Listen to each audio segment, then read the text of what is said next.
En partenariat étroit avec à travers toutes les missions que nous confions ces études.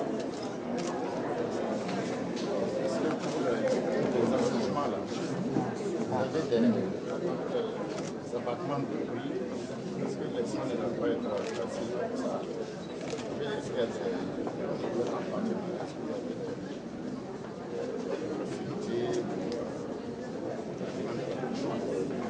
évidemment d'achat de médicaments. Oui, aujourd'hui, d'abord pour la contraception, le ministère d'État, bien sûr, qui apporte une grosse subvention, au-delà de ça, d'autres partenaires. Mais nous, à notre niveau, nous avons aussi un projet, c'est la confection. Long cheminement. L'ordre est né en 2008. Il n'avait pas de texte de base adopté par voie réglementaire. Et le bureau qui a été mis en place a travaillé à l'adoption de ces textes et à leur harmonisation au niveau de la région africaine. Tous ces textes ont été finalisés et adoptés en 2014. Donc, selon les textes, les bureaux mis en place, c'est pour 3 ans renouvelables une fois. Il faut calculer 2008-2015. Donc, nous sommes en droite ligne de l'application des règles qui sont consignées dans le règlement intérieur, d'organiser un congrès pour renouveler les instances. Donc, ce premier congrès qui a pour instrument aujourd'hui le code de déontologie, le règlement intérieur et la loi qui régissent la profession.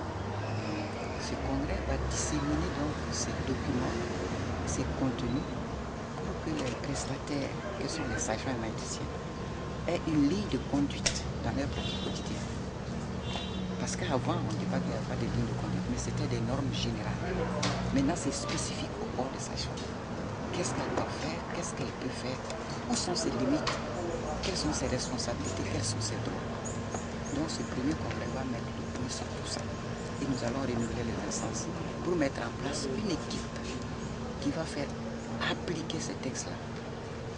Nous, on a essayé, on a fait adopter, on a essayé de suivre ce qu'on pouvait, mais maintenant l'équipe qui va être mise en place va se comporter en droite ligne de ce qui est inscrit dans le règlement intérieur. Donc ce congrès est aussi, quand on voit les problèmes de santé maternelle néonatale, nous avons choisi comme thème l'universalité des soins, garantir les droits. C'est des termes clés, c'est des mots clés pour que chacun ait droit à la santé. Et la femme, les plus pauvres, les femmes d'une manière générale, et les enfants, les filles, sont ceux-là qui sont laissés pour compte. Non seulement par ignorance, mais aussi par manque de moyens. Voilà. Et aussi les pesanteurs socio-culturelles qui influent sur leurs décisions. Et quels sont les mots qui mettent la profession de la sage-femme pour vous? Madame, un peu fort. Voilà. Non, mais parlez fort. Raclez la voix. Les mots qui minent la profession sage-femme aujourd'hui, c'est l'inconscience, l'indiscipline, le manque d'engagement, le manque de dévouement, le manque d'empathie. Je dirais simplement l'effritement de la conscience professionnelle. Le contexte environnemental est tel qu'aujourd'hui, chacun court pour de l'argent. Et il n'est pas normal que quelqu'un qui ait une mission divine d'accompagner les femmes enceintes, met en avant cet aspect. Il ne faut pas se laisser contaminer par ce qui se passe dans le monde, surtout quand c'est négatif.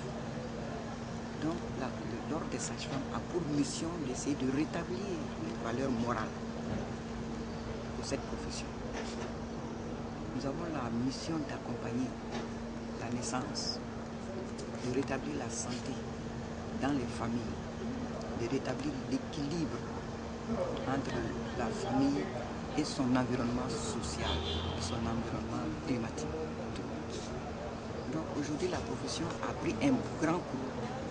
Il n'y a plus cet esprit de recherche de la qualité du service, mais c'est plutôt l'esprit de la recherche de comment je vais remplir mes poches.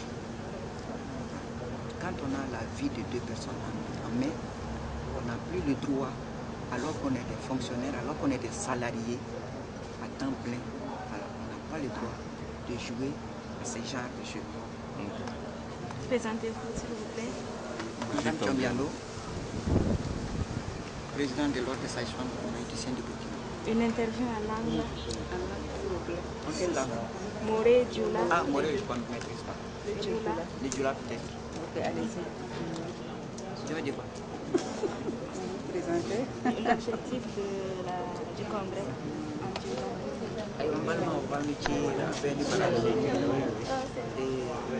J'aurais dû dire des remerciements français. Je n'ai pas dit du partenaire ni du président. C'est grave. Alors donc, Aouliché, Baraji, Lombe. Parce que Bibina, sage-femme Gambara, Sabatimbe, j'ai plus de la nouvelle photo hors des sages-femmes, conseil de l'ordre. C'est-à-dire, j'ai plus de l'abisra de Yira. Sara de Yira, sage-femme, Kaka Gambara, qui est Chocomina. Kaka Gamike, Makanga Mike, Outran de Femina. Pour que nous sommes une qui est Kalfauma. Pour que c'est une façon, que c'est la Harris, que c'est la Kenya. La Kenya, c'est le boulot.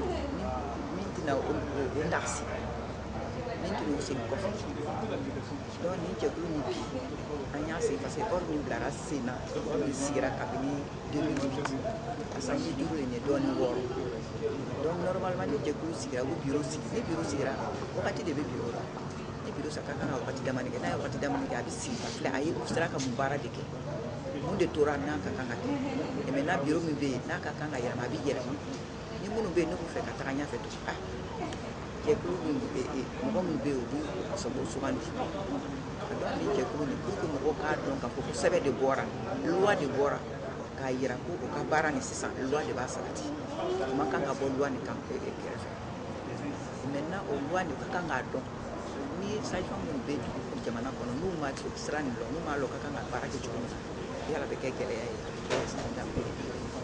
ma so bay be ni jekulu ni amina di sebe ni yira kaka na bare ke chuko après sebe ni yira ko ko yira ka sebe ni da ko ka asabati ka ke o ka kitabuye nimbe barasara yira nimbe mo ko mine chuko yira nimbe kuma chuko yira nimbe yira ka wari ayi ali an wana ta fini do ko yira ke bi yoro kaka nga yira mine chuko do ka foko e be jekulu na e be ni barani ko do be man kanka ke kuma do be man kanka fo donc ni jekulu ni sur les sites donc amna bi do yelma amna noni fana do ke démonstration do ke ayira yalla bibina bana façon do bon be ni be muso naksi le cancer donc amna fana démonstration ke ayo do re fana be mi planning familial o koni samandira mena men halibi muso do ta kala halibi muso do ta abato donc c'est normal que ana se ka beira sai fana ku fana yo ka para di kamgo la lonia kamgo sabati ka yere bla muso ka ko ka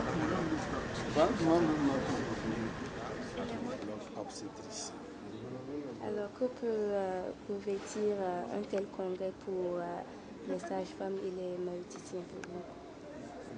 C'est un congrès qui doit avoir une grande portée parce que c'est le premier congrès. Il est vrai que beaucoup de sages-femmes et de maïticiens font partie de l'ordre, mais ne savent pas quel est le contenu des textes qui régissent cet ordre-là. Je crois que ce sera une occasion pour elle et pour eux d'apprendre ce point-là. Et donc c'est un point très intéressant. Alors, comment se porte le métier de maïticien de sage-femme actuellement? Mais vous savez que c'est un métier très difficile parce que d'abord, dans la plupart du temps, c'est deux vies en jeu. Et il faut être très vigilant parce que l'enfant doit naître vivant et en bonne santé et la mère doit rester elle aussi vivante et en bonne santé. Donc c'est un métier très astreignant, mais un métier très noble, un métier envoûtant. Parce qu'une fois qu'on est dedans, on est très heureux chaque fois qu'un enfant vient au monde. Vous ne savez pas la joie que le premier cri d'un enfant met au cœur d'une sage-femme ou d'un maïticien. C'est extraordinaire. Vous avez une question? Ça va? Vous avez une carte de visite? Il fait penser à beaucoup de choses. Universalité. Ce qui veut dire et de qualité. Et ces soins, surtout pour les soins des sages-femmes, qui fait naître des hommes, doit alors répondre à tous ces aspects-là. Je me dis que vous le savez, on nous apprend rien. Nous, on ne sait plus rien, on est dépassés. Mais on regarde, on voit, on entend. Il faudrait que ce mot universalité soit votre boulette pour que vous soyez dans n'importe quel milieu. Nous allons faire des publications sur les textes, bien sûr, que vous connaissez déjà, on nous apprend rien. Vous l'avez appris à l'école. On a fait que les compiler, les mettre en forme, en termes juridiques et tout. Et maintenant, les mettre dans un livret qui devient votre biais.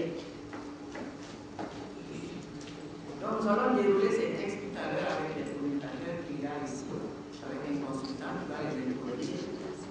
Je sollicite vraiment votre participation active. Il faut vous exprimer.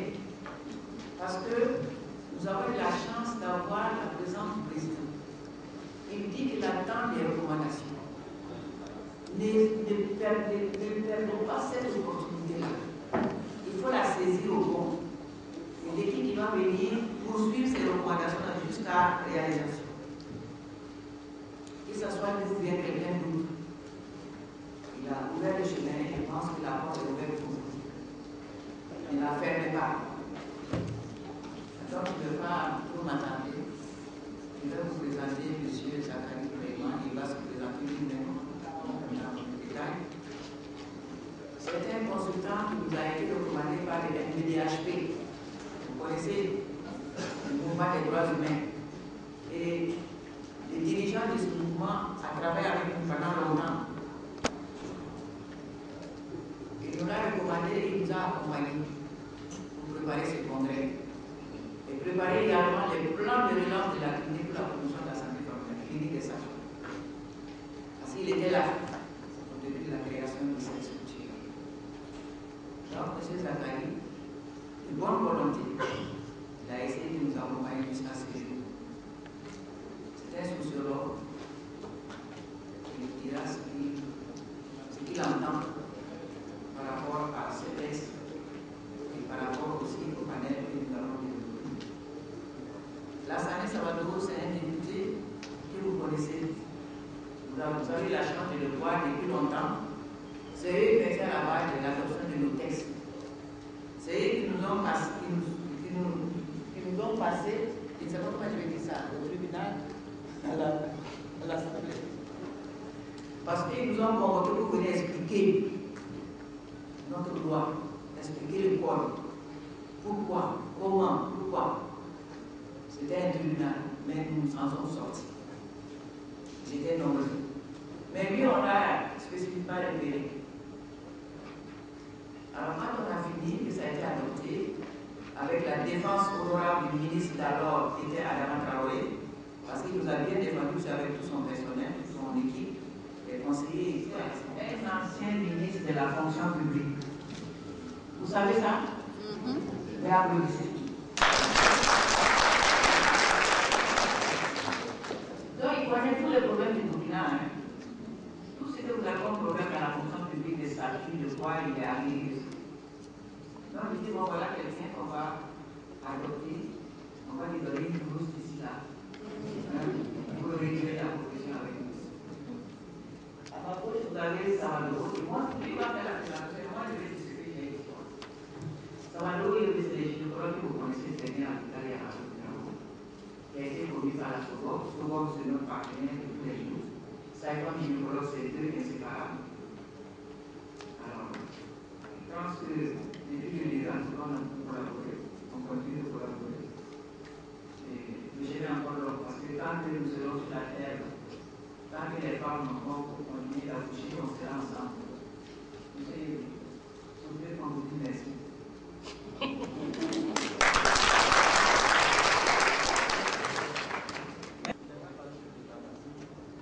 L'avocat fulgurant, quand il a rédigé le texte, a conversé qui a avocat ici. Il a passé son pain fin. Et tous les textes du ministère de la Santé, c'est lui qui est en train de les éplucher aujourd'hui. Tous les textes concernant les structures privées, publiques, tout ce qui a comme texte au niveau du ministère de la Santé. Actuellement, c'est le code de santé publique qui a rédigé. Et l'homme est invité à travailler dans ce code-là. Donc, c'est pour dire que même dans les délais, nous avons besoin d'avocats. C'est des partenaires. Donc, il faut consolider ce partenariat. Éviter les dérives, parce que s'il y a des dérives, c'est eux qui doivent vous défendre. Vous allez vous approcher pour qu'ils vous défendent. Donc, il faut les mettre dans votre poche, sous les essais, les garder. Sérieusement. Donc, accueillez-vous. Et merci. Merci à vous. Donc, il y a la parole au consultant Zachary. Pour les mots aimables que vous venez d'adresser à notre endroit à tous, je ne sais pas si je pourrais vous présenter encore un peu plus nos panélistes que vous, puisque vous avez parlé du fond du cœur, et vous les connaissez. Toujours est-il que nous sommes, et je vais parler aussi en leur nom en tant que modérateur, nous sommes tous honorés de vous accompagner dans le processus de réforme institutionnelle que vous avez imprimé à cette organisation. C'est une fierté pour nous de vous accompagner, c'est un honneur et nous allons continuer à le faire. Je pense que les panélistes qui sont là et qui, depuis quelques années, nous ont accompagnés dans ce processus ne les démentiront pas et nous vous en remercions sincèrement. Je crois savoir également que la thématique que vous soumettez ce matin relative aux droits et devoirs de la profession sage-femme et maïeuticien, elle est très pertinente. Mais avant d'aller plus loin dans le contenu de cette thématique, je voudrais simplement, en tant que modérateur de ce panel, souhaiter la bienvenue à cette auguste audience.